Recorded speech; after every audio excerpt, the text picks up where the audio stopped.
নমস্কার বন্ধুরা, আজকে লাউ দিয়ে পালং শাক এবং লাউ দিয়ে তরকারি। লাউটা প্রথমে জল দিয়ে ধুয়ে বুনিয়ে নিয়ে একটা পাত্রে রেখে দিয়েছি। তারপরে পালং শাকগুলোও জল দিয়ে ভালো করে পরিষ্কার করে ধুয়ে নিয়েছি, কারণ পালং শাকে তো বালি থাকে, তো তাই। পালং শাক আর লাউ, তারপরে কাঁচা লঙ্কা, তারপরে কাঁচা লঙ্কা, জিরে বাটা, জিরে বাটা দিয়ে তরকারি। জিরে বাটা, কাঁচা লঙ্কা দিয়ে তরকারি খুব সুন্দর, পেঁয়াজ ভাজা দিয়ে খেতে বেশ সুস্বাদু। লাউ, পালং শাক।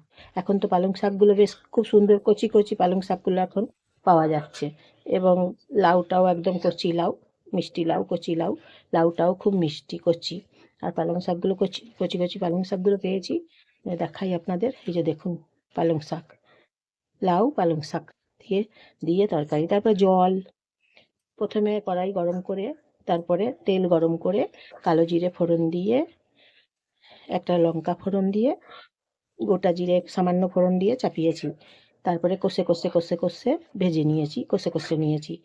তারপরে জিরে বাটা দিয়েছি, কষে নিয়েছি। জিরে বাটা দিয়ে কাঁচা লঙ্কা বেটে জিরে বাটা দিয়েছি, নুন হলুদ দিয়েছি, নুন পরিমাণ মতো দিয়েছি। এইভাবে তরকারিটা রান্না করছি আজকে। প্রথম থেকে দেখালাম না, পরে দেখাচ্ছি। এইভাবে পালং শাকের তরকারি রান্না করছি, খেতে খুব ভালো। নমস্কার নেবেন জয়ার রান্নাঘর থেকে, নমস্কার নেবেন বন্ধুরা।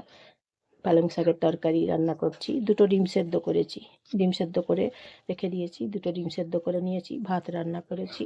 এইভাবে রান্না করছি। একটা লাইক করবেন বন্ধুরা, একটা সাবস্ক্রাইব করবেন, একটা ফলো করে দেবেন, শেয়ার করে দেবেন, আপনাদের আপনজনদের সবাইকে শেয়ার করে দেবেন।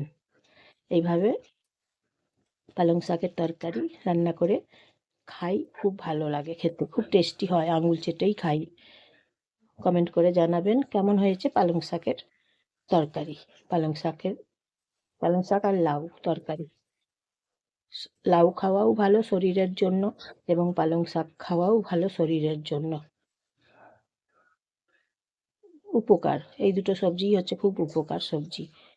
তাই এইভাবে রান্না করে নিলাম। গ্যাসটা অফ করে দেবো এবারে, হয়ে গেছে।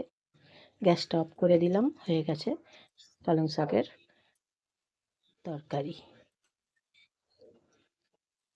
খেয়ে দেখবেন এইভাবে রান্না করে পালং শাকের তরকারি, খুব টেস্টি।